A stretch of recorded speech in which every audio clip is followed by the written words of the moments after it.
Hi everyone, I'm STEFAN HOLT and this is News 4 Now for Tuesday, March 5th. First up, the weather. The Arctic blast is in full swing. You can expect lows in the teens tonight. Tomorrow's going to get to the 20s, but the winds will certainly make it feel more like the single digits out there, so bundle up. Now to your news. Several people were hurt when powerful winds rocked a cruise ship right off the coast of New Jersey. You can see in this video passengers holding onto a bar while furniture flew across the floor aboard the Norwegian Escape. The ship left New York on Sunday for the Caribbean. Cruise Line says the ship got slammed by 100-knot winds right off the coast of Atlantic City. The winds actually tilted the vessel for about 2 minutes. I was like, oh man, this is not good. The winds were part of that same storm that dumped snow on the tri-state and even spawned tornadoes across the south. The ship was not damaged and is continuing on as scheduled. On Long Island, a former school bus driver and 2 aides have been accused of abusing a 9-year-old boy with autism. It's depraved. It's absolutely depraved. Nassau County Prosecutor Timothy Sini says the trio tormented the boy, who's nonverbal, on at least 5 trips to and from school in West Islip. He says both aides were caught on surveillance cameras slapping the child's face using his own hands. One of them also allegedly bent his toes backwards until he screamed. The bus driver was accused of throwing a shoe at the 9-year-old. All 3 have pleaded not guilty to child abuse charges. A West Point cadet's parents may get to keep part of their son's dream alive, even in death.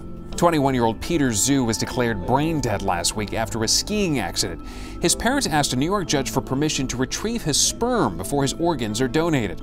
They said he always wanted to be a father and even dreamed of having 5 kids. The judge gave the okay, but ordered that the sperm be stored pending a court hearing. Zhu grew up in California and had plans to go to medical school. Police say the guy who robbed a Dunkin' Donuts in January also held up another store a few days earlier.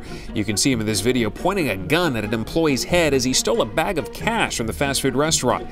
The NYPD now says he was the robber who hit a gas station in Queens just a few days earlier. Finally, former New York Mayor Michael Bloomberg is not running for president in 2020. The billionaire and former mayor of New York City made the announcement this afternoon on Twitter, saying in part, "While there would be no higher honor than serving as president, my highest obligation as a citizen is to help the country the best way I can right now." Instead, Bloomberg says he's launching a campaign he calls Beyond Carbon, which aims to move the United States to 100% clean energy economy. That's all for News 4 Now. Stick around after this to see why the City Council Speaker wants to rename the city's subway and bus system to Big Apple Transit. I'm STEFAN HOLT. Thanks for checking in. We must have municipal control of our mass transit system. Devoting his entire 1-hour State of the City to transportation. City Council Speaker Corey Johnson, a subway rider who plans to run for mayor in 2021, said it's time for the mayor, not the governor, to run the subway and bus system. Municipal control means we decide how our system is run. In a 104-page report called Let's Go, Johnson starts with a new name for the MTA.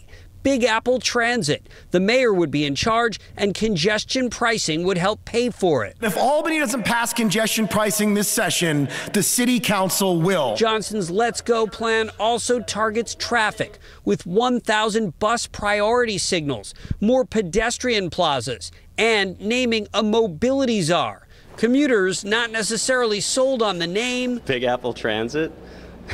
That's right.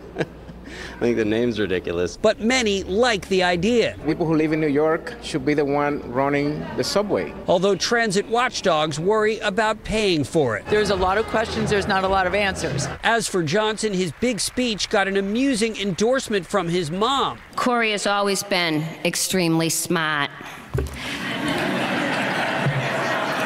I could have said intelligent, but I wanted to work in a bit of my Boston accent. With the speaker clearly sounding like a man running for higher office. We are the greatest city in the world. We can do this, New York.